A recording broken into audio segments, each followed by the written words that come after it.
அன்பு மாணவர்களுக்கு வணக்கம். நான் உங்கள் விஆர்எம் ஐஏஎஸ் அகாடமியிலேருந்து அக்ரி சார் பேசுகிறேன். வாழ்த்துக்கள். உங்களுடைய போட்டித் தேர்வுகளுக்கான தயாரிப்பு தொடர்ச்சியாக நடக்கணும், நீங்கள் அனைவரும் வெற்றி பெறணும் என்கின்ற ஆசையுடன் வாழ்த்துக்களையும் தெரிவித்து, இன்றைய தேதியில் ஒரு புதிய போட்டித் தேர்வு சம்பந்தமாக நம்ம பேசுவோம். மருத்துவத்துறையில் மருத்துவர்களை நியமனம் செய்வதற்காக தமிழ்நாடு அரசு மெடிக்கல் ரெக்ரூட்மெண்ட் போர்டு அப்படிங்கிற ஒரு போர்டு அமைச்சிருக்கு. ஏற்கனவே டிஎன்பிஎஸ்சி இருக்கிற மாதிரி ஒரு போர்டு. ஓகே, இதன் வழியாகத்தான் இப்போ டாக்டர்ஸு, நர்சஸ்ஸு, ஃபார்மசிஸ்ட்டு இவங்க எல்லாத்தையும் நியமனம் பண்ணிட்டு வராங்க. இந்த வகையில் டாக்டர்ஸ் நியமனத்துக்காக 2553 காலி பணியிடங்களை அறிவிச்சிருக்கிறாங்க. இதற்கான நோட்டிஃபிகேஷன் 15/5 வந்துட்டு, அதற்கப்புறம் 15/7 அது முடிஞ்சிருக்கு. இதற்கப்புறம் இதற்கான எக்ஸாம்ஸ் எப்போ அப்படிங்கிறது நமக்கு தெரியல. இந்த சூழலில் 28/11/2024 அன்னைக்கு ஒரு நோட்டிஃபிகேஷனில் கொடுத்துருக்குறாங்க. 2025ஆம் வருடம் ஜனவரி 5ஆம் தேதி இதற்கான தேர்வு நடைபெற உள்ளதாக தெரிவிச்சிருக்கிறாங்க. ஆகவே எம்பிபிஎஸ் முடித்தவங்களா இருக்கலாம், தட் இஸ் யூஜி முடித்தவங்களா இருக்கலாம், பிஜி முடித்தவங்களா இருக்கலாம், அதர் எக்ஸாம்ஸுக்காக ப்ரிப்பேர் பண்ண மருத்துவம் படித்த நண்பர்களாக இருக்கலாம்.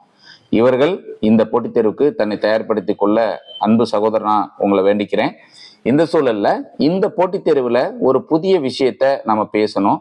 அதற்கு முன்னாடி ஏன் இந்த எம்ஆர்பி எக்ஸாம் எழுதணும்? நாம் மருத்துவம் படித்தா வெளியில கை நிறைய சம்பாதிக்கலாம் அப்படிங்கிற கருத்துக்கெல்லாம் வெளியில இருந்தாலும், இன்னைக்கு ஒரு பிரைவேட் டாக்டர்ஸுக்கு கிடைக்க வேண்டிய மரியாதையை விட அரசு பணியில் இருக்கக்கூடிய டாக்டர்ஸ் தான் அருமையான ஒரு மரியாதையும் உண்டு. அதே சமயத்துல ஒரு நிரந்தரமான ஒரு சேலரி பேக்கேஜும் உண்டு. இப்போ கிட்டத்தட்ட ஒரு 80,000 ரூபா அரசாங்கத்தில் இப்போ கொடுக்குறாங்கன்னா, ப்ரைவேட்டில் 80,000 ரூபா கொடுக்குறாங்க. ஆனால் அரசு பணிக்கும் தனியார் துறையிலும் உள்ள நிலையை உங்களுக்கு தெரியும். இப்போ இதில் ஸ்கேல் ஆஃப் பே பார்த்தீங்கன்னா லெவல் 22ல் இவங்களுக்கு பே ஃபிக்ஸ் பண்ணுறாங்க. கிட்டத்தட்ட 1.77 lakhs வரைக்குமான சேலரி பேட்டர்ன் இதில் மாறும். இதில் எவ்வளோ ப்ரொமோஷன்ஸ் இருக்குது, நிறைய வாய்ப்புகள் இருக்குது. இந்த வாய்ப்புகளை எம்பிபிஎஸ் யூஜி முடித்தவங்களா இருக்கலாம், பிஜி முடித்த நண்பர்களாக இருக்கலாம், எல்லாரும் தயவு செய்து நீங்கள் பயன்படுத்திக்கணும். ஓகே, சரி.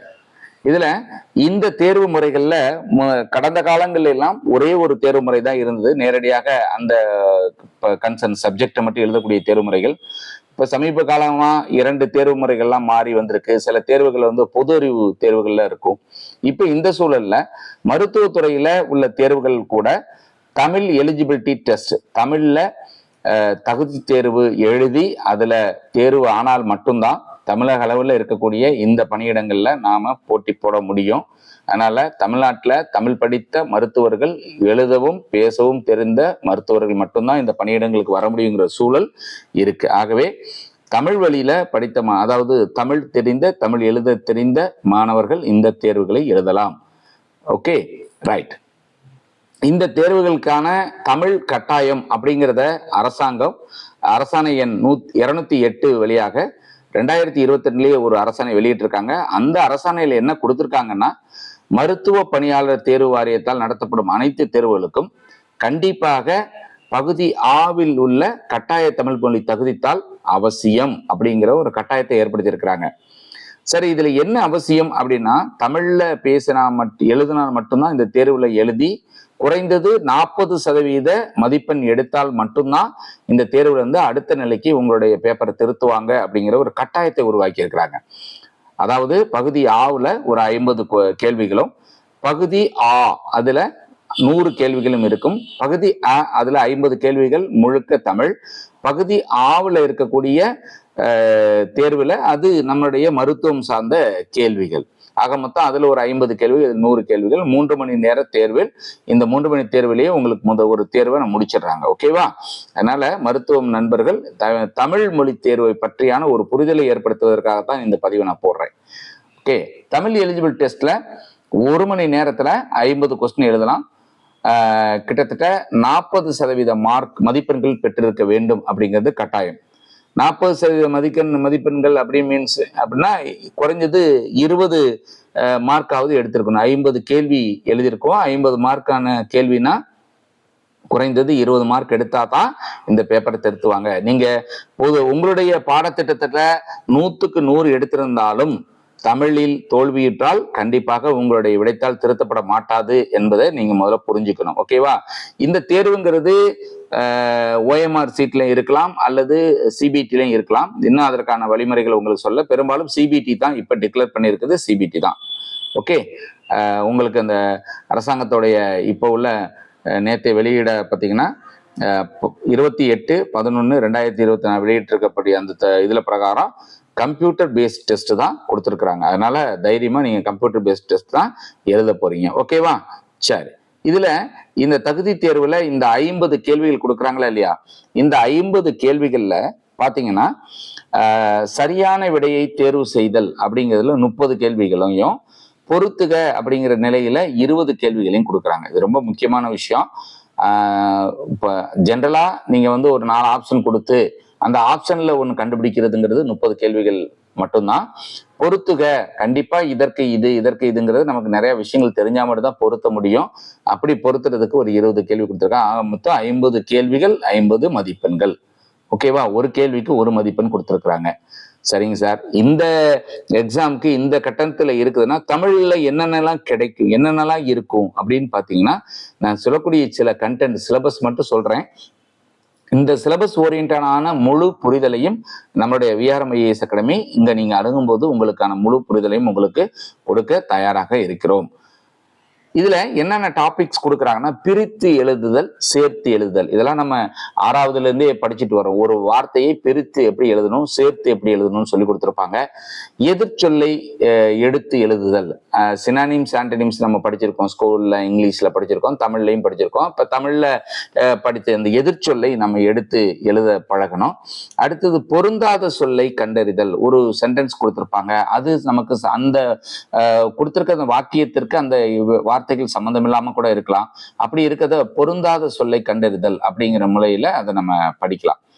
4வது வந்து பிழை திருத்தம். பிழை திருத்தங்கிறது நீங்க மரபு பிழைகளோ சந்தி பிழைகளோ இந்த மாதிரியான விஷயங்கள் தெரிஞ்சாதான் நீங்க அந்த பிழையை திருத்த முடியும். ஒரு வார்த்தைகள்ல ஒரு எழுத்து கூட மாறி இருக்கலாம், தமிழ் அப்படிங்கிறதுக்கு வேற ஒரு லகரம் கூட போட்டிருக்கலாம். அந்த இடத்துல உங்களுக்கான மதிப்புகள் மாறுவதற்கு வாய்ப்பு இருக்கு. ஆங்கில சொல்லுக்கு நேரான தமிழ் சொல்லை அறிதல். இது வந்து என்னன்னா, நம்ம மருத்துவம் வந்து ஆங்கில முறையில படிச்சிருப்போம், தமிழ்ல வார்த்தைகள் தெரிஞ்சிருக்கணும். ஒரு வரக்கூடிய நார்மலா ஒரு பேஷண்ட்டுக்கு நம்ம என்ன வார்த்தைகள் சொல்லணுமோ அந்த வார்த்தைகள் நம்ம தெரிஞ்சிருக்கணும். ஆக மொத்தம் ஒரு நிகரான தமிழ் சொல்லை நம்ம கண்டறிந்து அதற்கான அர்த்தத்தோட தமிழ் சொல்லை நீங்க எழுத தெரியணும். அடுத்து பாத்தீங்கன்னா, ஒலி வேறுபாடு அறிந்து சரியான பொருளை அறிதல். சவுண்டு எஃபெக்டை வச்சு நீங்க ஒரு டிஃபரன்சியேஷனை கண்டுபிடிக்கிறது தான் அதோடைய நோக்கம். அடுத்து ஓரெழுத்து ஒரு மொழி உரிய பொருளை கண்டறிதல். ஒரே ஒரு எழுத்து தான் அதுக்கான பொருள். ஃபார் எக்ஸாம்பிள் ஆ அப்படின்னா அதற்கு என்ன அர்த்தம், சரிங்களா? கா அப்படின்னா அதற்கு ஒரு அர்த்தம் இருக்கு. இப்படி ஒரு எழுத்து வச்சே சில வார்த்தைகளை நமக்கு அதற்கான அர்த்தங்கள் உள்ள, இது எல்லாமே நாங்க உங்களுக்கு தெளிவாகவே சொல்லித்தர நாங்க விரும்புறோம். அடுத்து ஒலி மற்றும் பொருள் வேறுபாடு இருந்து சரியான பொருளை அறிதல். சவுண்டை வச்சும் சொல்லலாம், அதோடைய கண்டென்ட் வச்சும் நீங்க அதோடைய டிஃபரன்சியேஷன் கண்டுபிடிக்கணும்.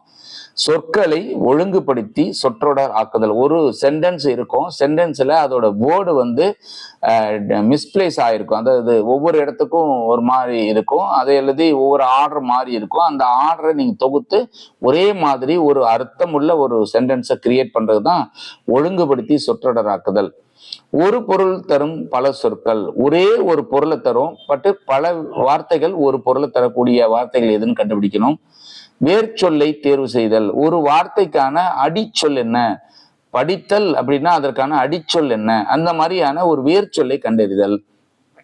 அகர வரிசைப்படி சொற்களை சீர் செய்தல். ஒரு அகர வரிசைப்படி அதாவது சொல்லுவோம்ல, ஆல்பபெட்டிக் ஆர்டர்ல எழுதுறோம்னு சொல்லுவோம் இல்லையா, அந்த மாதிரி ஒரு வார்த்தையோடைய தொடர்ச்சியா அந்த அகர வரிசைப்படி நீங்க சொற்களை சீர் செய்ய பழகணும். சொற்களை ஒழுங்குபடுத்தி சொற்றொடராக்குதல். சொற்களை கரெக்டா காயின் பண்ணி போட்டு நீங்க ஒரு புதிய தொடரை நீங்க உருவாக்க பழகணும். அலுவல் சார்ந்த சொற்கள், இது கலைச்சொல். ஒரு நீங்க அபிஷியலா நாளைக்கு ஒரு பொறுப்புல போறீங்க, நாளைக்கு ஒரு டிஸ்ட்ரிக்ட் மெடிக்கல் ஆஃபீஸர் ஆகுறீங்க, இல்லைன்னா ரெசிடென்ட் மெடிக்கல் ஆரம்பம் ஆகுறீங்க, இல்லை நாளைக்கே ஒரு இடத்துல வரீங்கன்னா ஒரு அலுவலர் ரீதியா நீங்க வந்து நிர்வாகத்தை கவனிக்கும் பொழுது கண்டிப்பா உங்களுக்கு ஒவ்வொரு வார்த்தைக்குமான சொற்களுடைய அடையாளம் தெரியணும். அதனால கலைச்சொல் ரொம்ப முக்கியம். நிறுத்தற்குறிகளை அறிதல், ஒரு சென்டென்ஸை எந்த இடத்துல முடிக்கணும், அதற்கான ஆச்சரியக்குறி, கமா இதெல்லாம் போட தெரியணும். பேச்சு வழக்கு, எழுத்து வழக்கு, பேச்சு வழக்குக்கும் எழுத்து வழக்குக்கும் உள்ள வித்தியாசங்களை நீங்க கண்டறிந்து அதை எழுத பழகணும். சொற்களை இணைத்து புதிய சொல் உருவாக்கல், புதிதா ஒரு வேர்டை கண்டுபிடிக்கணும். பொருத்தமான காலம் அமைத்தல், இறந்த காலம், நிகழ்காலம், எதிர்காலம். ஒவ்வொரு வினைக்கும் ஒரு நிகழ்காலம், இறந்த காலம், எதிர்காலம் அப்படின்னு ஒண்ணு இருக்கு. சில இது 3 காலங்களையும் குறிக்கக்கூடிய வார்த்தைகளா இருக்கும். இது எல்லாம் என்னங்கிறத இலக்கணமா நம்ம தெரிஞ்சிருக்கணும். குறில் நெடில் மாற்றம், ஒவ்வொரு வார்த்தைக்குமான குறில் வார்த்தை எது, சிங்குலர் புளூரல் அப்படின்னு நம்ம ஆங்கிலத்துல படிச்சிருப்போம். அதை குறில் நெடில், அதற்கான பொருள் மாற்றம், இதை பற்றியானது. ஒருமை பன்மை விலை, அதே தான் சிங்குலர் புளூரலுக்கான இது. அதே மாதிரி பத்தியிலிருந்து வினாவிற்கான சரியான விடையை தேர்ந்தெடு, ஒரு சின்ன ஒரு பேரா கொடுத்து அதுல ஒரு 4-5 கேள்விகள் கொடுத்துருக்க, இந்த கேள்விகளுக்கான பதிலை நம்ம தேர்ந்தெடுக்கிறது. இது மாதிரி நம்ம ஏற்கனவே எழுதியிருக்கிறோம். இந்த மாதிரி விஷயங்களே உள்ளடக்கிய கிட்டத்தட்ட 21 தலைப்புகள்ல தான் உங்களுக்கான தமிழுக்கான எலிஜிபிலிட்டி டெஸ்ட் இருக்கு. ரொம்பவும் பயப்பட வேண்டாம். ஏன்னா நம்ம தமிழ் 6ஆவதுல இருந்து 10வது வரைக்கும் படித்திருக்கோம். இருந்தாலும் ஏன் இதுல ஒரு கான்சென்ட்ரேஷன் கொடுக்கணும் அப்படின்னா, தமிழ் எழுத தெரியல அப்படின்னா, தமிழ்ல நாம 40% மதிப்பெண்கள் எடுத்தோம்னா நம்மளுடைய துறை சார்ந்த படிப்புல நம்ம 100க்கு 100 எடுத்திருந்தாலும் இது நமக்கான வாய்ப்புகள் மறுக்கப்படும் என்பதை நம்ம முதல்ல உணரணும். ஏன்னா இந்த ஜியோ நம்பர் 208 அதைத்தான் நமக்கு குறிப்பிட்டு சொல்றாங்க. அதனால நீங்க உங்களுடைய பாடத்திட்டத்துல நீங்க வெல்வர்ஸா இருங்க. அதே சமயத்துல தமிழ் எலிஜிபிலிட்டி டெஸ்டையும் எழுதுவதற்கான வாய்ப்புகளை நீங்க எடுத்துங்க.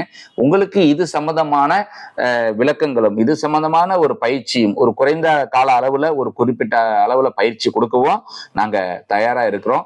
ஏற்கனவே கடந்த முறை எம்ஆர்பி எக்ஸாம்ல நம்மளுடைய நிறுவனத்துல படித்த மாணவர்கள் 3 பேர் எம்ஆர்பி எக்ஸாம்ல இந்த தமிழ் மட்டும் படித்தாங்க. அவங்களுடைய பாடத்திட்டத்தை அவர்கிட்ட படித்தாலும் தமிழ் மட்டும் படித்து அவர்கள் தேர்வாகி போனாருங்க. அதனால இந்த எக்ஸாமை நீங்க எழுதி நீங்க வெற்றியடைய உங்களை மனதார வாழ்த்துகிறோம். All the very best dear aspirants. Thank you.